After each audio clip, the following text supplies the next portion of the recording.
El 3 de julio de 1996, 3 campistas en el Parque Provincial Pinery de Ontario hicieron un descubrimiento espantoso.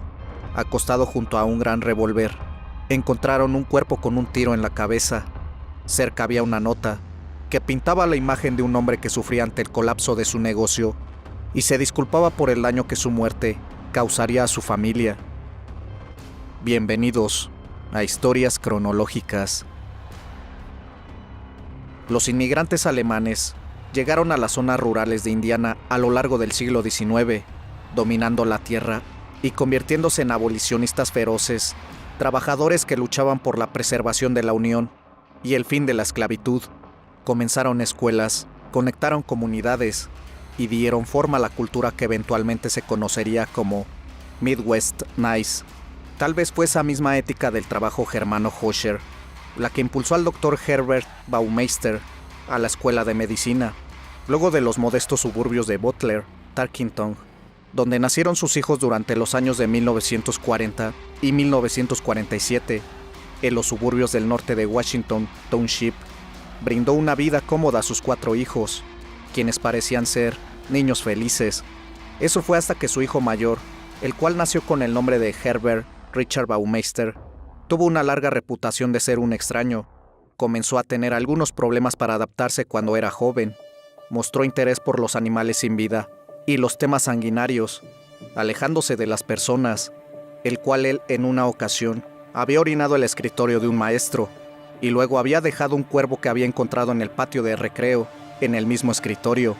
Teniendo arrebatos en clase, los maestros contactaron a sus padres para pedir ayuda. Finalmente, se le diagnosticó una combinación de esquizofrenia y trastorno de la personalidad múltiple.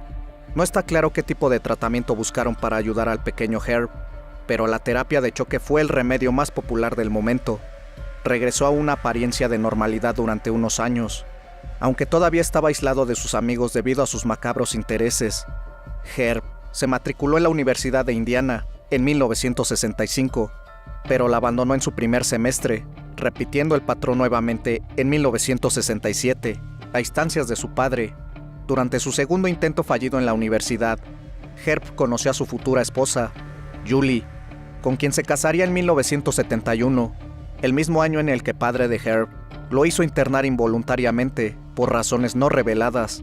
La pareja compró una casa en el vecindario de Stanmire, un suburbio romboidal de clase media, conformado por Allisonville, Binford, 71 y 75. Su casa era famosa por el techo abovedado de la sala de estar, que los Baumeister llenaron con un árbol de Navidad extra alto, invitando a todos sus vecinos a decorar. Esos vecinos lo recordaban como lleno de energía y entusiasmo, aunque un poco excéntrico. Cuando un vendedor tiraba copias no vendidas de revistas, arrancaba las portadas para devolver el crédito, y Herb pasaba un poco para hurgar en los basureros y repartírselas a los vecinos. De vez en cuando alguien rechazaba la pila de revistas sin tapa, y esto parecía irritar inmensamente a Herb, por razones desconocidas para sus amigos y familiares. La mayor parte del tiempo se mantuvo amigable, pero ocasionalmente arremetió con una reacción amenazante, pero sonriente, que asustaba a los invitados. Lo mismo sucedió cuando Herb asumió el trabajo de contratar contratistas para construir el letrero paisajístico de Stanmire. Eventualmente colocó macetas llamativas sobre el letrero recién construido, que más tarde la OA le pidió que quitara. Herb explotó en un ataque de ira, gritando que había puesto la mayor parte del trabajo en el proyecto, además de los propios equipos de construcción, y se le debería permitir poner las flores que le apetecieran en el cartel. No sería la primera vez que una confrontación lo envía en picada pública. Herb parecía haber finalmente suavizado los demonios de su salud mental, que agitaban la paz de su infancia. En general, era apreciado por quienes lo conocían, contestando el teléfono de su casa con la entonación alegre de un meteorólogo que pronostica cielos soleados. «Oye, habla Herb Baumeister. ¿Cómo estás?» Finalmente, Herb consiguió un trabajo en una tienda de segunda mano y descubrió que le atraía el juego de la venta al por menor, específicamente la variedad de artículos usados con cuidado. Baumeister decidió que ese era su propósito y pidió prestados $4,000 a su madre para abrir la primera tienda. Herb iba a ser su propio jefe. No hay compañeros de trabajo a los que impresionar, solo empleados de los que estar a cargo. Tal vez esta era la respuesta a sus problemas. El primer Sab Alot, no relacionado con la cadena de supermercados, se diferenció de la competencia por estar organizado, limpio y abastecido con mercadería de segunda mano de calidad. Era una tienda exitosa, y pronto los Baumeister estaban gastando dinero y mudarse a los suburbios y abrir una segunda tienda. Se aferraron a su casa de Indy y se mudaron al condado de Hamilton, a una propiedad llamada Fox Hollow Farms, un extenso rancho de 18 acres, con una pintoresca casa estilo Tudor en la propiedad. En ese momento, era solo una de las pocas fincas que salpicaba un horizonte interrumpido de maíz. Sin embargo, abrieron la segunda tienda poco después, y así comenzaron otra ronda de Herb, tratando de dejar atrás lo inevitable, devastación del caos morboso dentro de él. Los Baumeister nunca parecieron establecerse realmente en Fox Hollow. Las cajas permanecieron apiladas alrededor de la casa, y los muebles permanecieron cubiertos con mantas móviles, flotando en medio de las habitaciones de la casa. El flujo de la casa en la segunda tienda era intermitente, y el estado de ánimo de Herb se volvió cada vez más inestable hacia sus empleados. A medida que más personas renunciaron, las tiendas se ensuciaron y se desorganizaron, y el comportamiento errático en el trabajo comenzó a sofocar cualquier chispa de una vida pacífica en el hogar. Su esposa e hijos pasaban cada vez más tiempo en el condominio de su suegra en el lago Wawasee, mientras que Herb se quedaba en Indianápolis para cuidar de las tiendas. Julie Baumeister comenzó a considerar los procedimientos de divorcio, cada vez más preocupada por el comportamiento de Herb. Tal vez si pudiera tomar un poco de distancia, si pudiera separarse lo suficiente de Herb, él tendría una razón para volver al buen camino. Lo había hecho antes. No había ninguna razón por la que Herb no pudiera recuperarse de nuevo. Julie tenía la esperanza de que pudieran salir de esta depresión, tal vez no como pareja, sino como padres, hasta que un día, tal vez expuesto a la superficie por algún animal carroñero, su hijo desenterró un extraño objeto del suelo aterciopelado. Erich Baumeister trotó hasta la casa agarrando un pedazo de basura del campo, enterrado en la tierra durante años, y lo tendió para que lo inspeccionaran. Al darle la vuelta en sus manos, el estómago de Julie se hundió mientras miraba las inconfundibles cavernas de un cráneo humano. Cuando se le preguntó sobre el cráneo que Erich había desenterrado, Herb se rió. Dijo que era un esqueleto anatómico de la práctica médica de su padre. Lo había encontrado entre unas cajas viejas en la mudanza, y decidió enterrarlo. Después de todo, era un esqueleto humano real. Parecía lo correcto. Herb dijo que el esqueleto probablemente era una donación, tal vez del siglo XIX, pero desconocía su origen. Tal vez por eso Julie Baumeister se apresuró a aceptar la explicación de Herb. Después de todo, ella compartía algunas de sus excentricidades. Ella lo había aceptado cuando fue hospitalizado involuntariamente por depresión severa. El mismo año de su boda, Julie aprendió a tener paciencia con sus arrebatos, tal vez como compensación por el estrés de llevar un negocio exitoso. Ella aceptó alguna de sus extrañas tendencias, como cuando esparció algunos maniquís completamente vestidos alrededor del bar del patio trasero, para que siempre pareciera que estaba dando una fiesta. Sin embargo, semana tras semana, publicaba más anuncios de personas desaparecidas en The World, un periódico con sede en Indy, que cubría la comunidad homo en el medio oeste de Kentucky. Fue a principios de los años 90, pocos años después de la crisis del SIDA, se cobrara la vida de hombres del mismo género en todo el país. Indiana no fue diferente, y los llamados a la compasión en ese entonces con frecuencia cayeron en oídos sordos. Los cuerpos de 80 libras de hombres adultos yacían sin reclamar en la morgue de Wishart, mientras sus familias conservadoras simplemente borraban a sus hijos. Nunca los lloraban. La policía de Indianápolis llevó a cabo una investigación exhaustiva. Distribuyó numerosos volantes en todos los bares del mismo género de la ciudad, y aún así se quedó corta. Entre el verano de 1993 y 1994, se informó de la desaparición de al menos 10 hombres. Todos eran jóvenes entre 18 y 35 años de edad, y todos habían sido vistos por última vez en bares. Algún tiempo después de que se colocaran los cárteles, una persona anónima se puso en contacto con la policía, seguro de que había pasado tiempo con el asesino. Había entablado una conversación con un hombre en un bar que había notado que estaba mirando un cartel perdido de Roger Goodlett. El hombre se presentó como Brian Smart, y aunque era fácil conversar con él, Se mostró evasivo cuando se le preguntó si conocía al hombre desaparecido, pero la policía estaba frustrada porque había llegado a un callejón sin salida, a pesar de saber que estos hombres probablemente estaban desaparecidos y asesinados por la misma persona. Habían buscado a Brian Smart en la base de datos de la BMW, en registros policiales anteriores, y sabían que era un hombre falso. Estaban buscando a un hombre blanco pulcro en un mar de hombres blancos, en un momento en que no era raro que los clientes de bares socializaran bajo una identidad asumida, en un mundo implacablemente hostil hacia los hombres del mismo género. Brian Smart tardó un año entero en aparecer de nuevo. Esta vez, un investigador siguió a Smart hasta el estacionamiento y anotó el número de su placa. El lunes siguiente llamó a Wilson, quien comparó la placa con la base de datos de la BMW. Brian Smart no era dueño de esa marca y modelo, pero Herb Baumeister sí. Cuando los cuerpos de hombres jóvenes comenzaron a aparecer a lo largo del corredor I-70, entre Indianápolis y Columbus, al principio no pareció encender muchas alarmas. La regularización se hizo de la vista gorda, y la respuesta homofóbica fue que las personas que se involucraran en estilos de vida de alto riesgo deberían esperar un mayor nivel de riesgo. 9 hombres fueron descubiertos entre las dos metrópolis, la mayoría de ellos con los pantalones alrededor de los tobillos y arrojados a los arroyos. Las víctimas fueron terminadas por estrangulamiento. Sus cadáveres fueron dejados en el bosque para ser encontrados por cazadores y pescadores. 3 de estos cuerpos fueron descubiertos en el condado de Preble, Ohio, entre 1985 y 1989. Los 3 hombres eran del área de Indianápolis. Los 3 hombres habían sido recogidos por un extraño en Columbus. Un cuarto cuerpo fue sacado de una zanja, en un tramo cercano de una carretera rural, en 1990. Una vez más, estrangulado y reportado como desaparecido en el área de Indy. Esos 9 hombres eventualmente estarían conectados con el estrangulador I-70, aunque pueda haber más.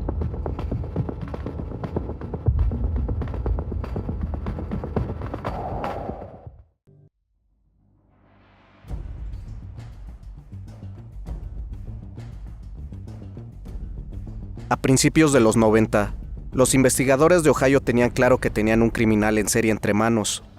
Estas privaciones ocurrieron unos años antes de una serie de tiroteos que se denominarían los asesinatos de la I-70, pero la victimología de los criminales no podría ser más diferente. Uno disparó a mujeres con un arma de fuego calibre 22 dentro de negocios. El otro estranguló a hombres durante un acto íntimo al lado de la carretera. Todas las víctimas del I-70 estrangulador se encontraron entre Indy y Columbus, mientras que este sujeto tuvo víctimas desde el oeste de Indiana hasta Texas. La investigación se enturbió aún más debido a que las comunicaciones entre las comisarías solo eran posibles por teléfono. Si bien la policía compartía información con regularidad, no había un sistema único para rastrear casos similares, con hechos similares, y la cantidad total de personas privadas a lo largo del corredor de la I-70 interrumpió la claridad de ambas investigaciones por separado. Lo que sigue siendo una extraña conexión entre los dos es el inconfundible rostro alargado y la expresión hueca del señor Herb Baumeister, mirando hacia atrás desde los cárteles de Se Busca, esbozados a partir de la memoria de un sobreviviente herido de un tiroteo, dejando a un lado la desconexión total de la victimología. El hombre de la foto debe ser Baumeister, quien también resultó tener el medio de viaje ideal para un asesino interestatal anónimo. El negocio de segunda mano requiere muchas recolecciones y entregas, y Herb Baumeister tenía una pequeña flota de vehículos de entrega que usaba para seleccionar su colección de artículos para la tienda. Al comienzo de su negocio, Sab Alot, Herb pasó mucho tiempo en esas camionetas en la carretera, recogiendo artículos. Otras veces tomaba la furgoneta de reparto para recoger esos boletos tan importantes y regresaba por la mañana, después de haber recogido algunos pares de vendedores. Al final de su mandato en Stanmeyer, Herb comenzaba a mostrar signos de que algo en su interior andaba mal. A veces llamaba a los vecinos en medio de la noche, diciendo que tenía una emergencia, de la que tenía que ocuparse en la tienda, y que necesitaba que alguien viniera a ocupar su lugar en la fila para comprar boletos para el concierto. Cuando sus vecinos se negaban, Herb lanzaba un ataque a gritos, regañando a sus vecinos por no estar dispuestos a ayudarle, especialmente por lo generoso que era Herb con sus revistas gratuitas que rebuscaba en la basura A veces llegaba a la casa con los huecos de los neumáticos de la furgoneta, cubiertos de barro, que Julie supuso tácticamente que era por conducir por caminos de tierra para recoger objetos sin valor de las granjas del campo, pero aparentemente nunca preguntó. Desde el primer día que los Baumeister se mudaron a Fox Hollow, parecían incapaces de mantenerse al frente de las enormes necesidades de mantenimiento de la propiedad. Su casa en Stanmire estaba casi inmaculada por fuera, con un césped como un putting green y setos bien cuidados. Los terrenos de Fox Hollow pronto se volvieron inhóspitos y llenos de maleza, y ni Herb ni Julie parecían particularmente interesados en mantener las apariencias. Mirando la línea del tiempo de ambos extremos de los asesinos de la I-70, el tirador comenzó a matar mujeres más de 30 años de edad, solas en las tiendas al oeste de Indianápolis, desde principios de los 90 hasta poco antes de 1995. El estrangulador de la I-70 estaba privando a hombres en el corredor este, desde mediados de los 80 hasta principios de los 90. Estos dos periodos marcarían un cambio de vida, esencial para la familia Baumeister. El traslado a Fox Hollow. Al principio Herb solo necesitaba un lugar aislado con mucho terreno para esconder los cuerpos, y al principio eso fue lo que consiguió, pero parece basado en lo que le dijo a su posible víctima, que nunca habría suficientes acres o pies cuadrados para sacar por completo sus oscuros impulsos de su mente. Herb ahora estaba atrapado en un claustro escheriano, caminando sin cesar desde la luz de su vida normal, hacia la oscuridad de sus deseos perversos y viceversa. El término de la vida y el entierro de sus víctimas no estaba haciendo nada para calmar los gritos en su cabeza, ni la claustrofobia de su matrimonio. Aquellos que se muestran escépticos de que Herb puede ser tanto el estrangulador como el tirador, apuntan a la disparidad del modus operandi y la victimología. Los fusilamientos fueron un acto de rabia y eliminación, mientras el estrangulador buscaba gratificación íntima. Tal vez las mujeres eran copias viables para su esposa que quería eliminar, mientras que estrangular a los hombres durante los encuentros privados y enterrar la evidencia cerca pero fuera de la vista como Gacy era una forma de divertirse con su delito mientras eliminaba a cualquier testigo de su verdad, siendo un comportamiento monstruoso. Como todos los criminales en serie, Herb Baumeister se sentía cómodo y descuidado, y su descuido contribuiría en gran medida a su perdición. Dejó de conducir la voluminosa camioneta de crucero, prefiriendo la comodidad de su vehículo personal. Ese fue el auto en el que las víctimas que escaparon de Herb obtuvieron el número de placa, que le dijo más tarde a la policía que su nombre no era Brian Smart. Ese era su coche que había transportado a tantos jóvenes en su viaje al infinito, y sería el coche en el que Herb se desharía del último resto de su incontrolable, imparable violencia, él mismo. Por un lado, Herb era un padre perfecto, muy involucrado en la vida de sus hijos, manejando lo que parecía ser un negocio exitoso, dueño de una majestuosa propiedad en el lado norte, pero puertas cerradas. Cuando los niños estaban en la escuela o durmiendo, o en la trastienda del Sab Alot, Herb se desmoronaba en cada conexión. Cuando las camionetas no estaban listas para sus repartidores, Herb tomó el teléfono y encendió a los donantes con napalm, una a la vez. Cada una de sus sociedades para las camionetas se secó, y la gente canceló sus contratos, o simplemente dejó de contestar el teléfono. El último tramo en el que Sab Alot tenía que apoyarse se desmoronó a continuación. Su contrato con The Children Bureau, la ropa de niños en buen estado, era un gran negocio para los Baumeister, y cuando esas donaciones se desviaron a otros lugares, fue la sentencia de muerte para el negocio familiar. Probablemente no pudieron pagar la propiedad de Fox Hollow desde el día en que se mudaron, y una vez que The Children Bureau canceló su contrato, se atrasaron cada vez más en el mantenimiento de la propiedad, y Herb estaba perdiendo el control sobre el mantenimiento de su apariencia normal. En noviembre de 1995, la policía entrevistó a Julie Baumeister en la tienda cuando supieron que Herb estaba haciendo una entrega. Le informaron que el auto de Herb había sido visto en los bares del mismo género del centro, sobre los hombres desaparecidos, sobre los cuerpos encontrados en Ohio. Julie recordó el cráneo en su jardín, pero temía las represalias y Herb sabía que dejaría que la policía registrara la propiedad. Su temperamento parecía no tener límite, y tal vez ella no quería sentir el borde afilado de su ira, o tal vez simplemente no quería creerlo, ya sea por amor o por miedo. Julie se negó a dar su consentimiento para que la policía allanara la casa de su familia, incluso con los planes inminentes de divorcio. incluso sabiendo que su relación casi había terminado. Julie Baumeister no podía permitir que eso se hiciera realidad. La inimaginable y terrible realidad de que su esposo, el amoroso padre de sus hijos, podría haber acabado con la vida de tantos hombres. Para enero su proceso de divorcio había comenzado en serio. Herb comenzó a beber mucho durante el día en la tienda, y los empleados comenzaron a salir poco a poco, incapaces de soportar sus cambios de humor a nivel de un huracán. Julie y los niños se quedaron en la casa de Carmel, mientras que Herb desaparecía durante días o semanas. Ella nunca preguntó ni verificó a dónde iba. Solo estaba aliviada de tener su caótica presencia fuera de la casa por un tiempo. Aún así, permaneció impasible cuando la policía la visitó nuevamente, en abril, con la esperanza de obtener acceso a la propiedad familiar. No fue hasta la última semana de junio de 1996, cuando Herb desapareció en el aparente éter, que Julie accedió a una búsqueda. Herb se había perdido su primera audiencia en la corte de divorcio, algo que Julie no podía haber imaginado que él descuidaría con la custodia pendiente de un hilo.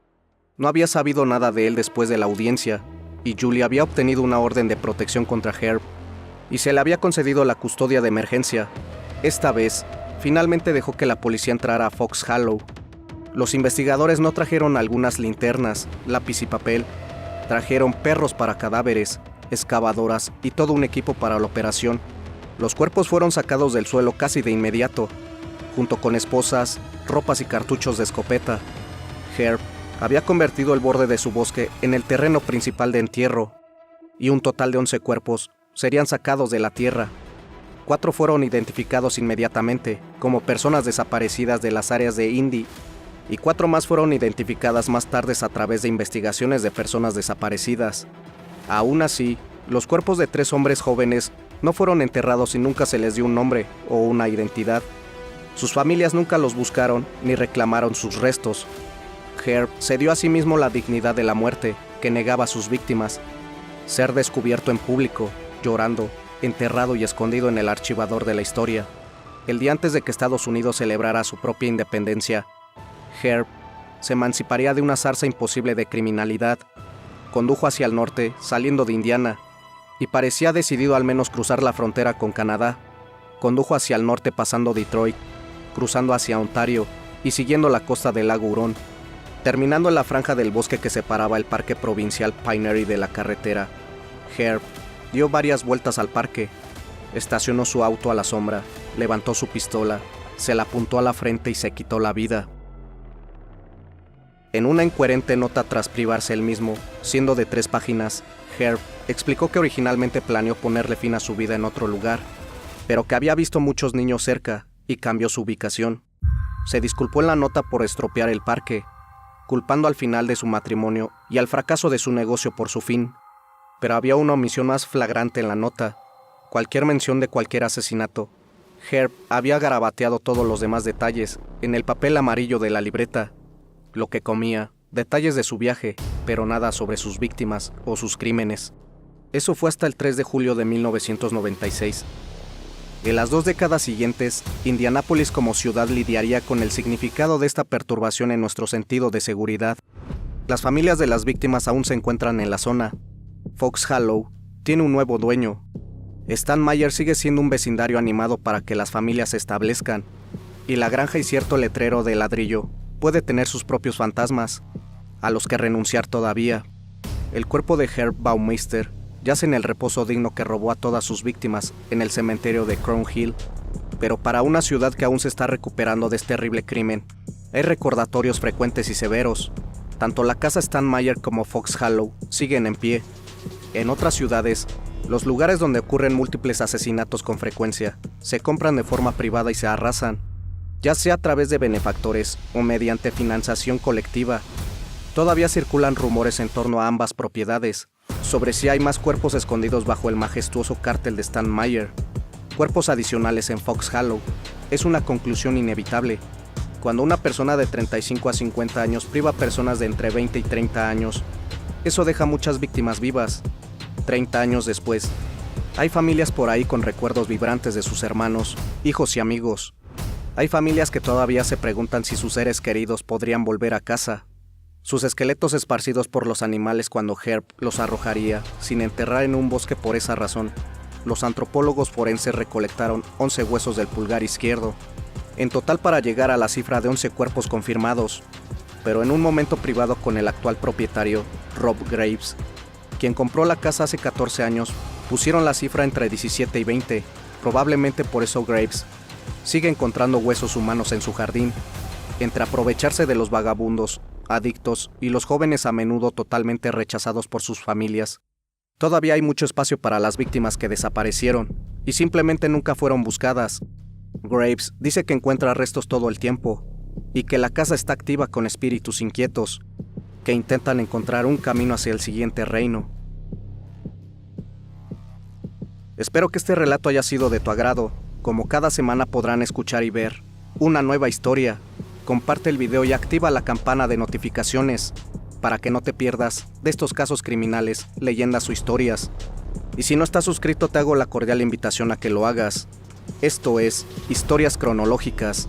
Hasta la próxima emisión. Buenas noches.